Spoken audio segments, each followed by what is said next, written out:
नमस्कार दोस्तों, कैसे हैं आप लोग। स्वागत है आपका इस यूट्यूब चैनल पर।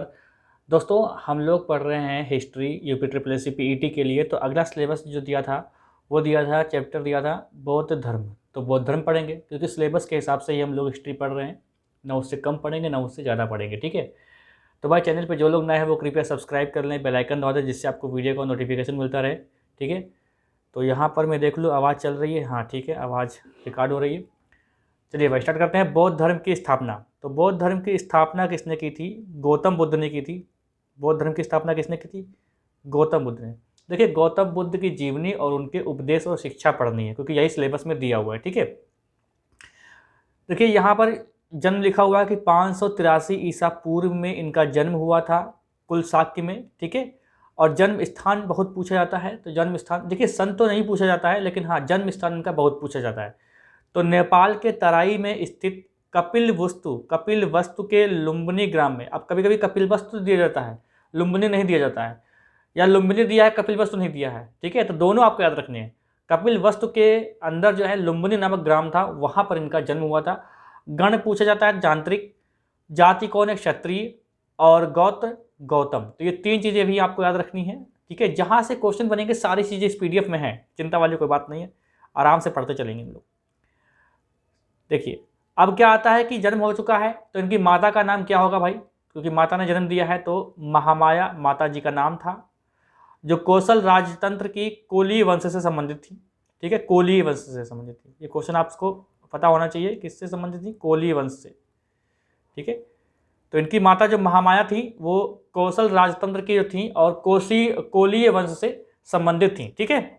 पिता का नाम क्या था? पिता का नाम था शुद्धोधन, जो शाक्य गढ़ के मुखिया थे। शाक्य गढ़ के मुखिया थे शुद्धोधन, इनके पिता थे।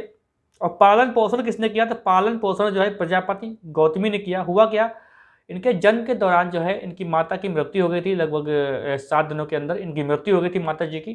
तो इनकी बहन थी प्रजापति गौतमी, तो इन्होंने गौतम बुद्ध को पाला, ठीक है, उनको बड़ा किया। और शुद्धोधन ने इनसे कर लिया था विवाह, तो इसलिए ये विमाता भी हुई गौतम बुद्ध की, ठीक है। बचपन का नाम क्या था गौतम बुद्ध का? सिद्धार्थ। ये बहुत ही इंपॉर्टेंट चीज़ें हैं, ये आपको ध्यान रखनी है। असित नाम के जो ब्राह्मण ने ये नाम दिया था, ठीक है। ये इतना इंपॉर्टेंट नहीं, लेकिन मैंने लिख दिया है। जो ब्रैकेट में लिखा हुआ है बहुत इंपॉर्टेंट है, सब कुछ इंपॉर्टेंट है यहाँ पर, कोई भी मैं ये नहीं कह सकता कि इंपॉर्टेंट नहीं है, ठीक है। तो सिद्धार्थ नाम था इनके बचपन का। और देखिए हुआ क्या था कि जब इनका जन्म हुआ था तब एक ब्राह्मण ने इनकी भविष्यवाणी की थी कि ये बहुत बड़े सन्यासी बन सकते हैं, ठीक है। तो इसके लिए बहुत सारी व्यवस्था की गई थी। शुद्धोधन बड़ा डर गए थे कि यार लड़का हमारा सन्यासी बन जाएगा, इतना बड़ा राजपाट जो राजकाट है कौन देखेगा, तो लड़का हमारा सन्यासी बन जाएगा। तो क्या हुआ कि इनके लिए बहुत सारी व्यवस्था की गई, बहुत अच्छी अच्छी चीज़ें रखी गई ताकि इनको खुश। देखिए सन्यासी आदमी तब बनेगा, सन्यासी तब बनता है आदमी जब उसको लगता है कि दुनिया में कुछ नहीं है, जब उसको दुख दिखेगा, ठीक है, तब वो सन्यासी बनता है। तब वो सन्यासी बनता है जब उसको दुख दिखेगा, ठीक है। एक चीज़ रुको भाई जरा, यहाँ पे कुछ लगा हुआ है यार, इससे कुछ डिस्ट्रैक्ट हो रहा है, ठीक है। तो क्या हुआ कि दुख, जिसको दुख होगा वही सन्यासी बनेगा। जिसको जो बहुत खुश है, जो कुछ जानता ही नहीं है दुख दुनियादारी, ठीक है, तो वो सन्यासी बन के क्या करेगा। तो इसीलिए क्या हुआ कि इनके पिताजी ने बहुत सारी व्यवस्था कर रखी और इनका 16 साल की उम्र में ही इनका विवाह कर दिया, ठीक है। 16 साल की ही उम्र में इनका विवाह हो गया। यशोधरा नाम की कन्या के साथ विवाह हुआ। यशोधरा यानी इनकी पत्नी का नाम क्या था? यशोधरा। और ये कोलीय गणराज्य की राजकुमारी थी। क्या? कोलीय गणराज्य की राजकुमारी थी। और इनके पुत्र का नाम क्या था? राहुल। इनके पुत्र का नाम था राहुल, ठीक है, राहुल। घोड़े का नाम क्या था? कंथक। और सारथी कौन था? सारथी जो घोड़ा हाँकता है, ठीक है, वो क्या है? चन्ना। उनका नाम था चन्ना, ठीक है। तो हुआ ये कि भाई ये भी बड़े हुए, काफ़ी साल हो गए थे, अपने राज दरबार से कभी बाहर नहीं गए थे। तो कहा कि हम बाहर जाएंगे टहलने के लिए, ठीक है। ये कहानी आपने भी सुनी होगी। तो कहा कि बाहर जाएंगे, तो उनके पिता शुद्धोधन ने बहुत सारी व्यवस्था कर रखी, मार बिल्कुल फूल वूल बिछवा दिए सब जगह, और सब जगह मतलब जो है सब खुशियाँ मना रहे हैं। और जो दुखी लोग थे उनको हटा दिया गया। ऐसे ही आजकल भी होता है, जब मंत्री वगैरह आपके इलाके में आते होंगे कोई, ठीक है, तो वहाँ पर सब चीज़ें ऐसी बना दी जाती हैं जैसे लगता है कि बहुत खुशहाल जनता है। तो ऐसे ही यहाँ पर किया गया था, ठीक है। लेकिन जो भाग्य में लिखा हुआ था इनके, जो पहले से ही डिसाइड था, वो तो होना ही था। तो क्या हुआ कि ये भाई, अब यहाँ से देखिए बनता है क्वेश्चन, ठीक है। अभी इसको ऊपर करते थोड़ा। तो ये जा रहे थे अपने साथी के साथ और सब कुछ सही था, सब कुछ ठीक ठाक चल रहा था, कोई दिक्कत नहीं हो रही थी। लेकिन रास्ते में इनको एक वृद्ध दिखाई पड़ा, वृद्ध यानी बूढ़ा व्यक्ति के दिखाई पड़ा, बूढ़ा व्यक्ति दिखाई पड़ा। तो ये क्रम आपसे पूछता है कि पहले इसको कौन दिखाई, पहले जो गौतम बुद्ध को यानी सिद्धार्थ को कौन दिखाई पड़ा। तो जब ये टहलने जा रहे थे, अपने राज्य को देखने के लिए निकले थे, तब इनको सबसे पहले दिखा था बूढ़ा व्यक्ति। तो बूढ़ा व्यक्ति देखा तो ये इन्होंने, इनके लिए पहली बार ये बहुत बड़ी बात थी कि यार कि ये कौन है, अजीबोगरीब लग रहा है, बेकार सा भद्दा सा। तो अपने साथी से पूछा कि भाई ये कौन है। तो साथी ने कहा कि देखिए महाराज ये एक बूढ़ा व्यक्ति है। तो बोले बूढ़ा व्यक्ति है तो ये मतलब क्या कहें, जिसकी उम्र हो जाती है वो ऐसे ही हो जाता है। तो उन्होंने कहा क्या हम भी ऐसे हो जाएंगे क्या। तो इन्होंने कहा कि हाँ भाई, हाँ महाराज जी आप भी ऐसे हो जाएंगे। तब इनको चिंता सताई कि यार इनकी पत्नी तो बहुत सुंदर है। तो कहा कि मेरी पत्नी भी ऐसी हो जाएगी क्या। बोले हाँ आपकी पत्नी भी, सभी लोगों को बूढ़ा होना है, ठीक है। तो बड़ा दुखी हो गए यहाँ पर से, इनका मन जो है बड़ा दुखी हो गया। फिर ये आगे चले, आगे एक दृश्य और देखते हैं कि एक रोगग्रस्त व्यक्ति है जो काफ़ी परेशान है, ठीक है। तो रोगग्रस्त व्यक्ति जो है काफ़ी परेशान है, वो अपने दर्द में जो है पड़ा हुआ है। तो ये देखते हैं कि यार ये परेशान क्यों है, ये क्या कर रहा है। तो बोला ये परेशान है। उनको ये भी नहीं बताता कि ये परेशान, जब ये परेशानी क्या होती है ये भी नहीं बताता। बोले ये क्या कर रहा है। तो बोले ये परेशान है। तो बोले परेशान क्यों है। तो बोला बीमार है। तो कि बीमार है, ये क्या होता है। बीमार ये होता है कि जब कोई समस्या होती है शरीर के अंदर तो बीमारी लग जाती है। इसे बताया, ये सब सारथी ने बताया।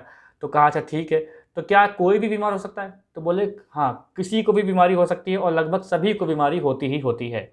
तब फिर चिंता कि यार मैं भी बीमार हो जाऊँगा, मेरी पत्नी बीमार हो जाएगी, कोई भी बीमार हो सकता, मेरा लड़का जो होने वाला है, मतलब अभी बच्चा नहीं हुआ, ठीक है, जो होगा वो भी बीमार हो जाएगा। परेशान हुए, आगे चले, आगे दिखा इनको एक मृतक व्यक्ति दिखा। तो पूछा कि यार ये क्या चीज़ है जो लोग मतलब पीछे पीछे चल रहे हैं और कंधे पे लादे हुए हैं किसी को, और ये कौन वक्त, ये क्या है। तो ये मृतक व्यक्ति बताया, सारथी ने कहा ये मृतक व्यक्ति है। और तो बोले ये क्या मतलब होता है। तो बोले हर किसी को मरना होता है। कि मरना होता है। तब उनको और दुख हुआ कि यार मरना होता है, तब इतना लोग परेशान क्यों रहते हैं हर चीज़ के पीछे, ठीक है। इससे परेशान हुए, फिर आगे चले, फिर इनको प्रसन्न साधु दिखा, एक प्रसन्न साधु दिखा जो बड़ा ही खुश था, बहुत ही खुश था अपने आप में। मतलब खुश क्या, उनके चेहरे पर एक अलग ही तेज थी। एक योगी, मतलब योगी की अवस्था में एक साधु बैठा था, सोच रहा था। तो इसको देखा, चन्ना से पूछा कि बताइए ये क्या है। तो इन्होंने कहा कि ये एक साधु है महाराज, और ये कहे ये इतना खुश क्यों है। कहीं खुश इसलिए है क्योंकि इससे कोई दीन दुनिया से कोई मतलब नहीं है, इसने सब कुछ त्याग दिया है, ना कोई इच्छा है, ना कोई दुख है, ना ही कोई सुख है, आराम से ये अपनी आत्मा में लीन है, ठीक है। तो ये जो हैं इनको लव एट फर्स्ट साइट हो गया साधु से, लव एट फर्स्ट साइट हो गया साधु से, और ये भाई यही बस गए। अब इनके दिमाग में यही चल रहा है कि यार जब सुखी होना है तो सबसे अच्छा रास्ता यही है कि सन्यासी बन जाओ। सुखी होना है तो सबसे अच्छा रास्ता यही है कि सन्यासी बन जाओ। ये सोच ही रहते तो उनके पुत्र का जन्म हुआ, पुत्र को लेके आया गया कि महाराज आपके पुत्र हुआ है। सोचा कि भाई जो लेके आया, सोचा कि इनाम मिलेगा। उन्होंने क्या कहा कि ये, इन्होंने कहा मन में कहा या तेज कहा कि ये तो मेरे लिए राहु के काम करेगा, तो उसका नाम पड़ गया राहुल। ऐसी कहानी बताते हैं, ठीक है। तो पुत्र का नाम क्या था, राहुल, ठीक है। तो कोई भी, अब इनके दिमाग में कोई भी जो है और विचार नहीं आ रहे थे, बस विचार यही आ रहा था कि किसी ना किसी तरीके से इसको ये मोह माया छोड़ो और कहीं चलो ज्ञान की प्राप्ति करने। अपनी पत्नी से भी बात करते हैं, पत्नी बहुत परेशान होती हैं, भाई परेशान होगी, अभी उम्र क्या होती कि मेरा पति जो है वो संन्यास लेने जा रहा है। समझाया लेकिन समझे नहीं। तो क्या हुआ कि इन्होंने क्या किया कि गृह त्याग कर दिया 29 वर्ष की आयु में। यहाँ पर देखो लिखा हुआ है 29 वर्ष की आयु में इन्होंने गृह त्याग दिया, 29 वर्ष की आयु में। इसको बोलते हैं महाविनिष्क्रमण। तो ये आपको ध्यान रखना है कि महाविनिष्क्रमण क्या है। तो ये गृह त्याग की घटना है, इसको बोलते हैं महाविनिष्क्रमण। ये हमने हाईलाइट कर दिया, तो इसको ध्यान रखना, ये मोस्ट इंपॉर्टेंट शब्द है, ठीक है। आगे चलते हैं। फिर देखिए क्या हुआ कि ये 35 वर्ष के, 29 वर्ष में भागे थे, घर छोड़ दिया, और 35 वर्ष की आयु में इन्होंने ज्ञान की प्राप्ति की। 35 वर्ष की आयु में इन्होंने ज्ञान की प्राप्ति की, ठीक है। अभी आगे हम लोग इसके बारे में और देखेंगे। तो ज्ञान प्राप्ति का स्थान क्या था, ये क्वेश्चन बनता है। तो ज्ञान प्राप्ति हुई थी इनको 6 साल बाद, यानी 35 साल की अवस्था में। तो वो स्थान था बोध गया, और इस घटना को बोलते हैं संबोधि। ध्यान रखिएगा, इस घटना को क्या बोलते हैं, संबोधि बोलते हैं, ठीक। आगे चलते हैं। फिर देखिए वो पेड़ था जहाँ पर ये तपस्या कर रहे थे, वो पेड़ कौन सा था, वो पीपल का पेड़ था। क्या था, पीपल का पेड़ था, जिसको बोलते हैं बोधि वृक्ष भी, इसको बोधि वृक्ष के नाम से जाना गया है, पीपल वृक्ष। जहाँ पर बैठे थे वहाँ पर नदी भी बह रही थी। वो नदी कौन सी थी, तो नदी थी फाल्गु या निरंजना नदी थी। फिर देखिए प्रथम उपदेश दिया श्रीपत्तनम, यानी सारनाथ में जाके प्रथम उपदेश दिया, और ये कहलाता है धर्म चक्र प्रवर्तन। ठीक है। जो पाली भाषा होती है, पाली भाषा में ये रेफ नहीं होता है। ये रेफ जो होता है ना, जैसे कि क्या बोलते हैं, पर्व जैसे लिखा है यहाँ पर ये, तो ये जो रेफ है ना, ये रेफ नहीं होता है पाली भाषा में, तो इसलिए ये क्या बोलते थे, धम्म, धम्म कहा जाता था। देखिए धम्म, ठीक है ना। तो देखिए इस चीज को क्या कहा गया, इस चीज को कहा गया धर्मचक्र प्रवर्तन। देखिए सारनाथ क्यों गए ये प्रथम उपदेश देने, इसलिए क्योंकि सारनाथ में ये पहले 5 सन्यासियों के साथ बैठे तपस्या कर रहे थे, लेकिन वहां पर कोई भी फल नहीं मिला, कोई भी, जैसे कि आप ऐसा समझो कि आप तैयारी करने गए किसी कोचिंग में, आपका सिलेक्शन नहीं हुआ तो आपने कोचिंग बदल दी, तो 6 साल तक आपने तैयारी करी कहीं और, फिर 6 साल बाद कहीं और चले गए, वहां पर आपका सिलेक्शन हो गया, ऐसा समझो। बस बिल्कुल सेम कहानी है कि ज्ञान की प्राप्ति, तो वहां पर ज्ञान की प्राप्ति नहीं हुई, और वो 5 सन्यासी 5 या 6 5 सन्यासी बैठे थे वो, ठीक है, वहां पर। तो वो लौट के आए और इन्हीं को अपना प्रवचन दिए, इन्हीं को अपना ज्ञान बताए जो उन्होंने प्राप्ति की, और यही कहलाया धर्मचक्र परिवर्तन। सबसे ज़्यादा श्रावस्ती में इन्होंने उपदेश दिए हैं वो अलग बात है, लेकिन सबसे पहला उपदेश दिया था श्रीपत्तनम लिखा होगा या सारनाथ लिखा होगा, जिसको बोलते हैं धर्मचक्र प्रवर्तन। ये पहली घटना है यहाँ पर, ठीक है, मतलब ये इस घटना को धर्मचक्र प्रवर्तन कहते हैं, ठीक है। अंतिम वर्षा काल कहाँ बीता, सारनाथ में। मृत्यु कब हुई, 483 ईसा पूर्व, लगभग 80 वर्ष की उम्र में इनकी मृत्यु हो गई, और इस घटना को कहा जाता है महापरिनिर्वाण। क्या कहा जाता है, महापरिनिर्वाण। देखिए निर्वाण क्या होता है आप समझो पहले, निर्वाण क्या होता है ये आप समझो पहले। देखो निर्वाण का मतलब ये हुआ, जैसे निर्वाण का मतलब ये हुआ कि जो, जैसे कि आपके जो कदम है ना, इनके निशान पीछे छूटते जा रहे हैं और आप आगे बढ़ते जा रहे हैं। आपने बहुत सारी चीज़ें आपने त्याग कर दी हैं और आप त्याग कर आगे बढ़ गए हैं, तो आपके जो पीछे के निशान होंगे वो होंगे निर्वाण। और जब आप, अब इन्होंने क्या किया कि ये अब इनकी मृत्यु हो गई, तो मतलब सब कुछ पीछा छोड़ दिया, सब कुछ शरीर तक भी पीछे छोड़ दिया, इसलिए ये हो गया महापरिनिर्वाण, क्योंकि इसमें स्वर्ग और नरक का कोई कॉन्सेप्ट नहीं है बौद्ध धर्म में, ठीक है। तो ये महापरिनिर्वाण कहते हैं इसको, ठीक है ना। फिर देखो आगे क्या बोला कि मृत्यु कहाँ पर हुई, कुशीनगर में मृत्यु हुई, कुशीनगर में, ठीक है। आप ऐसे समझो कि मृत्यु कहाँ हुई, कुशीनगर में हुई, तो ये क्या हुआ, मतलब कि इनको खुशी हुई, ठीक है, लास्ट टाइम इनको खुशी हुई और कुशीनगर में ये परलोक सिधार गए। कहाँ हुई, साल वृक्ष के नीचे, साल वृक्ष के नीचे इनकी मृत्यु हुई, ये आपको ध्यान रखना है। और यहाँ पर देखिए क्वेश्चन बनता है कि बुद्ध के जीवन से जुड़े प्रतीक कौन कौन से हैं और उनका क्या मतलब है, तो ये क्वेश्चन बनता है। तो देखिए हाथी जो प्रतीक है ये किसका प्रतीक है, बुद्ध के गर्भ में आने का प्रतीक। जब महामाया जी जो थी, महामाया के जो गर्भ में ये पल रहे थे, तब इनका सपना आया था महामाया को हाथी का, तो इसका मतलब क्या हुआ कि ये बुद्ध के गर्भ में आने का प्रतीक है, हाथी का चिन्ह, ठीक है। और कमल का जो प्रतीक, कमल किसका प्रतीक है, जन्म का प्रतीक है। और सांड, सांड यौवन का प्रतीक है, मतलब इनकी जवानी का प्रतीक सांड है। और घोड़ा, घोड़ा मतलब गृह त्याग का प्रतीक है। और पीपल वृक्ष जो है ज्ञान का प्रतीक है। शेर समृद्धि का प्रतीक है। पदचिन्ह निर्वाण का प्रतीक है। और स्तूप मृत्यु का प्रतीक है। यहाँ पर देखिए कुछ चीज़ें आप याद कर सकते हैं आसानी से, जैसे हाथी तो आपको याद ही हो गया होगा कि माँ जी के सपना आया था, ठीक है।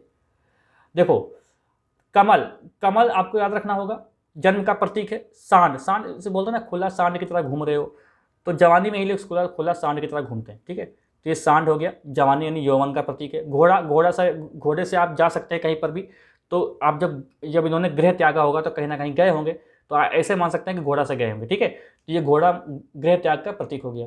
पीपल के नीचे जाहिर सी बात है ज्ञान की प्राप्ति हुई थी, तो आपको याद ही रहेगा। शेर, जो ज़्यादा समृद्धि होता है वो बोलता है मैं शेर हूँ, तो आप ऐसे समझ सकते हैं कि शेर इसका प्रतीक हो गया। पदचिन्ह मैंने बताया निर्वाण, ठीक है, अभी बताया कि महापरिनिर्वाण। पदचिन्ह मतलब क्या हुआ कि आपने पीछे की चीज़ें बहुत सारी छोड़ दी हैं, आपके पदचिन्ह जो है बने हुए हैं, निशान बने हुए हैं। स्तूप जो है मृत्यु का प्रतीक है, ठीक है, तो ये ध्यान में रखना है। आपसे क्वेश्चन बनता है कि पीपल किसका प्रतीक है बौद्ध धर्म में, ये सब क्वेश्चन बनते हैं आपको, तो आपको लगा देने फटाक से बिना कोई गलती किए। नया पेज ले लो ना सीधे। देखो अब देखो जीवनी खत्म होती है इनकी, अब आते हैं बुद्ध की शिक्षा व उपदेश के बारे में। बुद्ध की शिक्षा व उपदेश के बारे में समझ लो क्या कहता है। इन्होंने 4 आर्य सत्य बताए हैं, ठीक है। और 4 आर्य सत्य का मतलब ये हुआ कि इसको कोई काट नहीं सकता, ये बिल्कुल सत्य है, परम सत्य है, इनको कोई काट नहीं सकता। देखो पहला बताया गया है दुख, दुख बताया गया है, ठीक है। और दुख का कारण बताया गया है, और दुख को हम लोग रोक सकते हैं, ठीक। और कैसे रोक सकते हैं, इसके लिए आस्तिक मार्ग बताए गए हैं जो आपके नीचे लिखे हुए हैं यहाँ पर। तो देखिए दुनिया में कोई भी व्यक्ति है वो दुख से तो पीड़ित है, उसको किसी ना किसी तरीके का दुख है। और दुख का कारण क्या है, उसकी इच्छा, उसकी इच्छा दुख का कारण है। अगर इच्छा ना करे तो कोई दुख का कारण ही नहीं होगा, ठीक है। फिर दुख निरोध, दुख निरोध, दुख को अगर चाहें तो आप रोक सकते हैं अपनी इच्छा को ख़त्म करके। और कैसे रोकेंगे, दुख निरोध गामिनी कैसे रोकेंगे, तो ये बताएगा आपका आस्तिक मार्ग। तो आपको मैं आस्तिक मार्ग बता देता हूँ, ठीक है। तो ये आपको 4 आर्य सत्य आपको याद रखने हैं। तो आस्तिक मार्ग आप समझो क्या कहता है। देखो, सम्यक दृष्टि मतलब आपकी दृष्टि आप मतलब सम्यक हो, मतलब जैसे कि कहा, इसका मतलब ये हुआ कि आपको सही और गलत का ज्ञान हो, पाप पुण्य का ज्ञान हो, आप क्या करने जा रहे हो आपको इसका ज्ञान होना चाहिए। आप इतने समझदार होने चाहिए कि आपको सही गलत का फैसला करना आना चाहिए। और जो ऊपर जो आर्य सत्य दिए हुए हैं, इनकी समझ भी एक तरीके से सम्यक दृष्टि ही कहलाती है। सम्यक संकल्प, संकल्प का मतलब ये हुआ कि आपको दिमाग में ऐसे विचार नहीं आने चाहिए, ठीक है। इसका आपको संकल्प लेना है। और दुख का जो निवारण है, उसका दुख का निवारण करने के लिए आपके अंदर संकल्प होना चाहिए। तो इस सम्यक संकल्प के बारे में ये बात करता है। सम्यक वाणी, तो सम्यक वाणी का मतलब क्या हुआ कि ऐसे बोलना है आपको कि किसी को दुख ना हो, ठीक है। वाणी को अच्छे से रखना है, अच्छी वाणी बोलना है, सबसे प्रेम से बोलना है। सम्यक कर्मांत, ऐसे कर्म करो जिससे लोग दुखी ना हो, ऐसे कर्म करो जो अच्छे कर्म हो। सम्यक आजीव, जीवन आप ऐसे जिए जिससे कोई दिक्कत ना हो, मतलब स्वार्थी ना बने। आप ऐसे जीवन जी रहे हैं कि किसी को दिक्कत हो रही है, आपको गाने सुनने हैं तो आप तेज गाने सुनने, सामने पड़ोसी आपका सोना चाहता है तो आप सोचते हैं कि नहीं, तो ऐसा नहीं। तो ऐसे जीवन जियो, ठीक है, जैसे किसी को दिक्कत ना हो, स्वार्थी बन के नहीं जीना है। फिर है आपका ये सम्यक स्मृति, ठीक है, आपको अच्छे से याद होना चाहिए कि आपने क्या संकल्प लिया, ठीक है। सम्यक समाधि, इसमें क्या बताया गया है कि आध्यात्मिक का आपको ज्ञान हो जाएगा, ठीक है, और बोधि का ज्ञान हो जाएगा, ठीक। तो ये आपका समय। और यहाँ पर बताया गया है 10 शील, 10 शील भी यहाँ बताए गए हैं। तो यहाँ पर 10 शील समझ लो क्या है। देखो, अहिंसा, हिंसा ना करो। सत्य बोलो हमेशा। अस्तेय यानी चोरी चपारी ना करो। अपरिग्रह यानी संपत्ति वगैरह ना बनाओ, कुछ ना बनाओ, ठीक है। और मद्यपान ना करना, मद्यपान समझते ना करना। असमय भोजन ना करना, ठीक है। ये 10 शील ये मैं नहीं बता रहा हूँ, ये गौतम बुद्ध ने बताए हैं, ठीक है।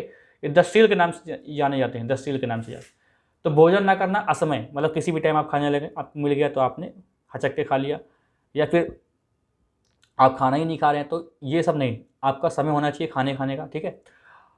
और सुखदायी बिस्तर पर ना सोना, आप ऐसे बिस्तर पर ना सोएं जो बहुत ही सुखदायी हो, ये बताया गया है गौतम बुद्ध के द्वारा। धन संग्रह ना करो, धन को मत जोड़ो, ठीक है। स्त्रियों से दूर रहना, ये बताया गया, ये मैं नहीं बता रहा हूँ, ये बता रहे हैं गौतम बुद्ध जी। स्त्रियों से दूर रहो, ये 10 शील के अंतर्गत आता है। और लास्ट में है नृत्य संगीत से दूर रहना, नृत्य संगीत से दूर रहना। आप लोग देखते होंगे कभी बर्थडे में या कभी शादी ब्याह में कुछ लोग ऐसे होते हैं जो गाने बजाने को मना करते हैं या डांस करने को मना करते हैं, तो आपको लगता होगा कि वो बौद्ध धर्म को मानते हैं, पर ऐसा नहीं है, वो एक नंबर के खड़ूस होते हैं, ठीक है। तो महात्मा बुद्ध ने 3 दर्शन दिए हैं, ये भी ध्यान रखा है। महात्मा बुद्ध ने 3 दर्शन दिए हैं, कौन कौन से, ये क्वेश्चन बनेगा। तो देखिए, अनेश्वरवाद, शून्यवाद और क्षणिकवाद। अनेश्वरवाद का मतलब यहाँ पर ये इससे हो जाता है कि इन्होंने ईश्वर को नहीं माना है, ठीक है, ईश्वर का अस्तित्व नहीं मानते हैं ये। और शून्यवाद का मतलब ये हुआ कि कोई भी वस्तु जो है अपने आप में बढ़कर नहीं है, उससे बढ़कर कोई ना कोई वस्तु आज हो जाएगी दुनिया में, ठीक है। क्षणिकवाद का मतलब ये हुआ कि कोई भी चीज़ परमानेंट नहीं है, कोई भी चीज़ परमानेंट नहीं है, ठीक है। अब यहाँ पर देखिए दिखा है बौद्ध धर्म के त्रिरत्न। तो बौद्ध धर्म के त्रिरत्न कौन कौन से हैं, तो बुद्ध है, धम्म है और संघ है। ये तीनों आपको याद रखने हैं, क्योंकि ऐसे पूछता है कि इसमें से कौन सा त्रिरत्न नहीं है, तो इस टाइप से क्वेश्चन इसमें बनता है नेगेटिव वाले, ठीक है। अब देखिए यहाँ पर लिखा है कि बौद्ध साहित्य के 3 पिटक कौन कौन से हैं। तो यहाँ पर देखो, सुत्ति पिटक, क्वेश्चन बनेगा कि सुत्ति पिटक में क्या है, तो आपको बताना है कि बुद्ध के धार्मिक विचार और वचनों का संग्रह, ये वचनों लिखा है, गलत लिख गया, ठीक है, वचनों का संग्रह है यहाँ पर, ठीक है। और विनय पिटक, जो विनय पिटक है बुद्ध दर्शन की विवेचना और नियम। और अभिधम्म पिटक जो है, ये क्या है, बुद्ध के दार्शनिक विचार के बारे में बताता है। तो ये जो है, ये क्या है, ये 3 पिटक है, ठीक है, 3 पिटक हैं ये। फिर आगे देखो क्या है कि महात्मा बुद्ध की मृत्यु के बाद बौद्ध धर्म के प्रचार प्रसार के लिए 4 बौद्ध संगतियां हुई थी, ठीक है। जैन धर्म में तो काफ़ी लेट हुई थी बौद्ध संगतियां, जैन संगतियां, लेकिन बौद्ध धर्म में क्या हुआ था कि ऐसी गलती नहीं करना चाहते थे वो। जैसे ही इनकी मृत्यु हुई थी तो तब जो है एक बौद्ध संगति हो गई थी, और तब कुल अभी तक जो है 4 बौद्ध संगतियां हुई हैं। तो इनका समय और इनके बारे में आपको जानना जरूरी है। ये लिस्ट पूरी बनी हुई है, इसको देख लो आप लोग, मैं आपको पढ़ के बता दूं। तो जो पहली बौद्ध संगति हुई थी वो हुई थी 483 ईसा पूर्व में। स्थान था राजगृह, और महाकश्यप इसके अध्यक्ष थे, और शासन काल किसका था, अजातशत्रु का, ठीक। द्वितीय बौद्ध संगति हुई थी 383, 100 साल बाद हुई थी, ईसा पूर्व में हुई थी। वैशाली इसका स्थान था और सभाकामी इसके अध्यक्ष थे, और काला शोक के समय हुई थी, ठीक, काला शोक के समय। तृतीय संगति हुई थी 255 ईसा पूर्व में, पाटलिपुत्र में हुई थी। मोगलीपुत्र इसके अध्यक्ष थे अशोक, यानी मौर्य वंश के शासक थे अशोक, इनके समय में ये तृतीय बौद्ध संगति हुई थी। तो ये आपको ये स्थान और अध्यक्ष ये सब कुछ पूरा टोटल आपको बहुत अच्छे से पढ़ना चाहिए, यही इससे क्वेश्चन बन जाएगा, ठीक है। चतुर्थ संगति क्या है, प्रथम शताब्दी में आया था ये, कुंडलवन कश्मीर में, ठीक है। वासुमित्र इसके अध्यक्ष थे और कनिष्क के शासनकाल में ये चतुर्थ बौद्ध संगति हुई थी। चौथी संगति के बाद बौद्ध धर्म 2 भागों में बट गया था। चौथी जब बौद्ध संगति हुई तो इसमें बौद्ध धर्म 2 भागों में बट गया था, एक था हीनयान, एक था महायान। तो हीनयान महायान को मैंने एक अलग से मैंने पॉइंट बना के लिख दिए हैं, जिसको आपको देखना पड़ेगा, जी देखो, ठीक है। देखो ये हीनयान है और ये महायान है, इनमें क्या अंतर है ये आपको जानना जरूरी है। देखिए हीनयान जो था, हीनयान महात्मा बुद्ध द्वारा बनाया गया धर्म था। हीनयान जो था वो महात्मा बुद्ध द्वारा बनाया गया धर्म था, और जो महायान था इसका संशोधित रूप था। मतलब क्या है, इसमें संशोधन हो गए थे वक्त के हिसाब से, जरूरतों के हिसाब से, ठीक है। और ये महात्मा बुद्ध को पुरुष मानते थे, महान पुरुष मानते थे। जो हीनयान को जो मानते थे, जो हीनयान शाखा को मानते थे, उसमें महात्मा बुद्ध को एक महान पुरुष के रूप में देखते थे। लेकिन जो महायान के लोग थे वो इनकी देवतुल्य उपासना करते थे। मतलब क्या हुआ कि देवता के समान मान के इनकी पूजा करते थे। ये बोधिसत्व में विश्वास नहीं करते थे, ये लोग करते थे। इनका धार्मिक ग्रंथ, इनका जो धार्मिक ग्रंथ है इसकी भाषा कौन थी, पाली थी, पाली। देखिए बुद्ध ने सर्वाधिक, जो बुद्ध है गौतम बुद्ध है, इन्होंने सर्वाधिक जो भाषा का इस्तेमाल किया है पाली का, ठीक है। और जो महायान संप्रदाय के लोग थे इनकी भाषा थी संस्कृत। जो ग्रंथ इनके लिखे हैं वो संस्कृत में लिखे हुए। ये सन्यासी जीवन पर बल देते थे और ये गृहस्थ जीवन पर बल देते थे। अब देखिए सन्यासी बन के हर आदमी कैसे रह सकता है। ये समय के हिसाब से, जरूरतों के हिसाब से महायान का उद्भव हुआ था, कि महायान की शाखा आई थी। अब बताओ सन्यासी रहेगा हमेशा आदमी, ठीक है, तो कैसे समाज बढ़ेगा, कैसे क्या रहेगा। और ये गृहस्थ जीवन पर बल देते थे। ये लोग मूर्ति पूजा में विश्वास नहीं करते थे महायान के लोग, लेकिन हीनयान के लोग। लेकिन जो महायान के लोग थे, इस शाखा में बुद्ध की पहली मूर्ति बनी और उसे पूजना भी शुरू किया, ठीक है। तो जो मूर्ति पूजा करते हैं वो आजकल जो भी है ना, वो महायान के एक तरीके से कहें संप्रदाय को मानने वाले हैं, और वज्रयान को, ठीक है। यहाँ पर देखिए एक चीज़ और लिखी है कि आगे चलकर जो है महायान शून्यवाद और वज्रयान में शाखा में बट गया। जो महायान जो था ये शून्यवाद और वज्रयान में शाखा में बट गया। अब वज्रयान क्या होता था, वज्रयान जो है आप मान सकते हैं कि जो बौद्ध धर्म था इसके पतन का कारण जो था वो वज्रयान था। क्योंकि वज्रयान में सब कुछ होता था।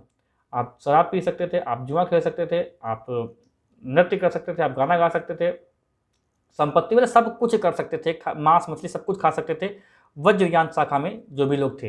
तो ऐसा मानते हैं कि ये बौद्ध धर्म का पतन का कारण था वज्रयान। विक्रमशिला जो विश्वविद्यालय था वो वज्रयान की शाखा का था, ठीक है। और भी जो चीन वगैरह हुए और भी जहाँ आप देखते होंगे वो वज्रयान के लोग हैं, क्योंकि मांस वगैरह खाते रहते हैं, ठीक है। तो मांस मछली आप खा सकते थे ये वज्रयान में। तो वज्रयान जो है तरीके से पतन का कारण था। ये किसकी शाखा थी, ये महायान से निकल के शाखा आई थी, ठीक है। चलो आगे चलते हैं, आज वीडियो लंबा बनेगा थोड़ा लग रहा है मुझे। अब देखो इसमें प्रमुख तथ्य देख लेते हैं जो बचे हुए तथ्य हैं, ठीक है।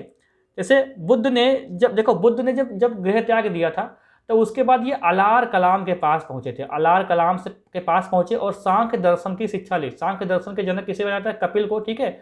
और फिर बुद्ध ने क्या किया, रुद्र कराम से योग दर्शन की शिक्षा ली। बुद्ध ने क्या किया, रुद्र कराम से योग दर्शन की शिक्षा ली, जो पतंजलि इसके जनक हैं, ठीक है, योग दर्शन के। तो रुद्र कराम बुद्ध ने इनको गुरु भी माना था, ठीक है।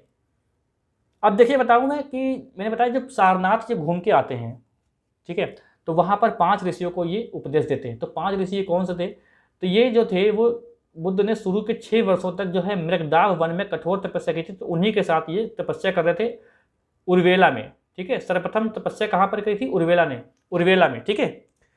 फिर सबसे ज़्यादा जो उपदेश दिया है ये श्रावस्ती में दिया है इन्होंने, और प्रथम कहाँ दिया है, सारनाथ ऋषिपत्तन में दिया, ठीक है।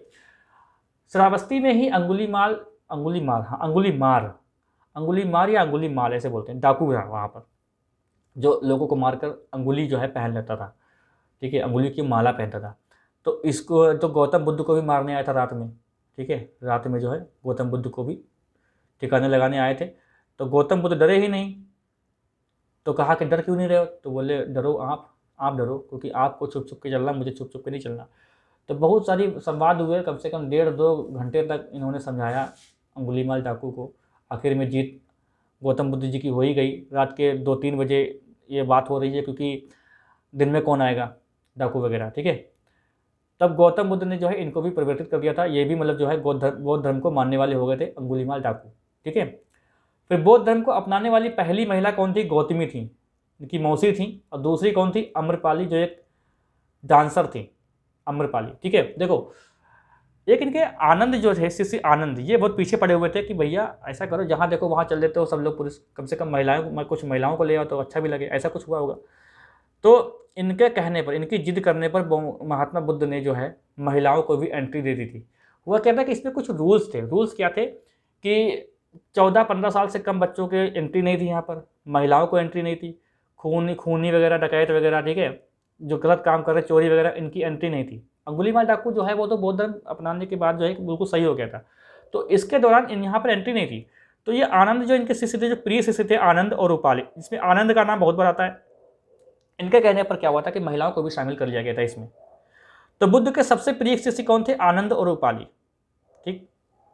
आगे देखो, अच्छा यहाँ पर देखो, ऐसा था कि जब बुद्ध भिक्षु थे वो अपने मतलब उपदेश देने के लिए घूमा करते थे, भिक्षा लेने के लिए घूमा करते थे, लेकिन बरसात वगैरह होती थी तो वहीं पर रुक जाया करते थे, वहीं पर डेरा डाल दिया करते थे। होता क्या था कि बरसात में कुछ कीड़े मकोड़े आ जाते थे, तो उनको अगर वो क्या करते, अगर चल रहा है कोई तो वो मर सकते थे। और ये अहिंसावादी थे। ये लोग कृषि को भी करने से मना करते थे, क्योंकि कृषि में भी लोग ऐसे खुरपा वगैरह डालते थे, उसमें कुछ कीड़े मकोड़े मर जाते थे, तो ऐसा कुछ मानते हैं। तो ये जहाँ पर भी रुकते थे वहाँ पर क्या करते थे, छोटे छोटे मड़ैया टाइप से बनाते थे। उसके बाद इसको बोलते थे विहार, उसको क्या बोलते थे? विहार, जो आगे चल के ये बिहार बन जाता है, ठीक है। और ये पूजा स्थल जो था, पूजा स्थल, इसको बोलते थे चैत्य। तो पूजा स्थल को चैत्य कहा गया है। और सुत्ति पिटक को प्रारंभिक बौद्ध धर्म का इंसाइक्लोपीडिया कहा जाता है। इंसाइक्लोपीडिया कहा जाता है सुत्ति पिटक को, ठीक है, सुत्ति पिटक को। फिर देखो, अंतिम देखते हैं, एक पॉइंट है कि बुद्ध ने तपस एवं काल्पिक नामक 2 सूत्रों को बौद्ध धर्म का सर्वप्रथम अनुयायी बनाया था। तपस और काल्पिक। देखो, मैं आपको बताना भूल गया, इनकी मृत्यु कैसे हो गई थी। ऐसा था कि ये जो है अपने जो है प्रचार करने के लिए कहाँ चले गए थे? पावा चले गए थे। वहाँ पर एक चुंद नाम का एक व्यक्ति था, चुंद नाम का एक सुनार था या लोहार था, ठीक है। तो इनकी एक इनकी जो थी, एक मठ था, इनका क्या नाम था? अम्रपाली। क्या नाम था उसका? अम्रपाली नाम था। क्या नाम था? देखो याद नहीं आ रहा। अम्रपाली जिसका नाम हो गया अम्रवाटिका नाम था उसके, जो मठ था। तो वहाँ पर जो आराम कर रहे थे, तो चुंद ने क्या किया था, इनको खाने में चुपके से, ऐसा बताते हैं कि सूअर का मांस खिला दिया था। सूअर का मांस, ये किताब में लिखा हुआ है। कुछ जगह आपको मशरूम बताया जाएगा, कुछ और जगह कुछ और बताते हैं, ठीक है।